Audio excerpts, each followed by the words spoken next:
Hey y'all, welcome to Cooking with Cowboy, brought to you by Cowboy Co. Today we're using some deer steaks, about a pound of them. It's actually deer tenderloin, to make deer nachos. Once you have defrosted your deer steaks, get some Worcestershire sauce, some jalapeños, some minced garlic, and some lemon juice. And I actually was running out of minced garlic, so I just mixed them all into there to use the rest of the minced garlic up. Then assemble these spices. I put about a tablespoon of each in and a little bit more in the taco seasoning. Once you add your seasoning, you should mix this all together.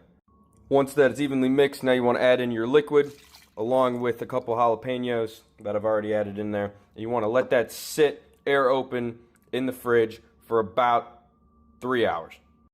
After 3 hours in the fridge, your deer steaks are going to look like this. Take it out of the fridge. Get half an onion, one decently large full jalapeno, 1 can of rotel, and then 1 green bell pepper. Cut that in half.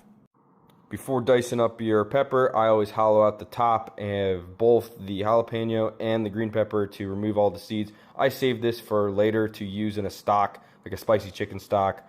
Keep that in mind. And then I also chopped all the vegetables. They're ready for the main chopper. After turning your stove on to high, getting a fry pan, you're going to spray your pan with avocado oil. You're then going to want to take your diced vegetables and toss them in the pan.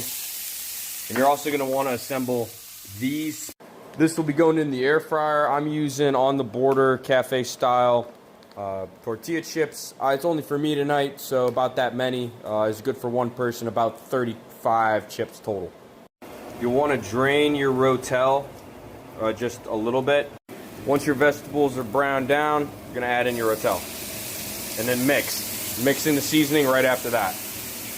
After you add your seasonings, you should be about this level. You don't want to cook it too completely. You just want to brown it a little bit because it's going to go into the air fryer on top of the chips to crispen up with the cheese. Once your vegetables are removed and in a side bowl, then start adding your steaks one by one. I'm only doing half of the steaks today because I'll have this for tomorrow as well. Now the only way to cook venison is rare to medium rare, so you're going to want to flip pretty quick. You also are not going to add these in for too much longer just because it's going to get cooked more in the air fryer. I also added about half of the jalapenos I included into the marinade mix there, and then I'm also going to drizzle a little bit of marinade over top. Once your steaks have cooked for about a minute and a half on each side, you're going to add them to a mixing bowl along with your jalapenos. You're going to start cutting them up with a pair of scissors. And instead of using a knife, it just works a little bit easier for me. You want to be looking for this blue style because they will cook up a little bit more in the air fryer, but you're not going to put them on right away.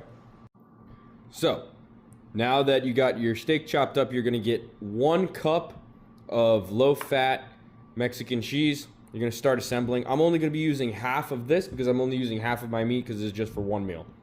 So you're going to want to be layering your vegetables in. So you're going to take half, lay it on top of the chips, and then you're going to want to come in with a shake method, and then you just kind of want to toss your chips a little bit to like cover them. It's a good way to do it, to like kind of mix everything around. And then you're also going to want to come in with your cheese, sprinkle over the top, and you're going to want to fold everything in. You're not going to put on your steak yet because I like my steak rare to medium rare, and then it'll get too cooked if you want to actually effectively melt all your cheese. So it should look something like this. 3 minutes in the air fryer at 400 degrees preheat. You're going to want to take your chips out, bring them over, and start layering in your steak. Layer in your steak over the top. And then once it's all over the top, you've used all about 7 ounces of steak. You're going to want to fold it in a little bit so that all of the chips are covered in steak, cheese, and your vegetable mix. Now all you got to do is top with a little salsa verde, and there you have it. Venison nachos. Not bad. Thank y'all for tuning in to another week of Cooking with Cowboy, brought to you by Cowboy Co. And there you have it. Those are perfect deer nachos. You want them. Perfectly rare. And I will be also adding in the exact measurements of everything in the description below. See y'all next week.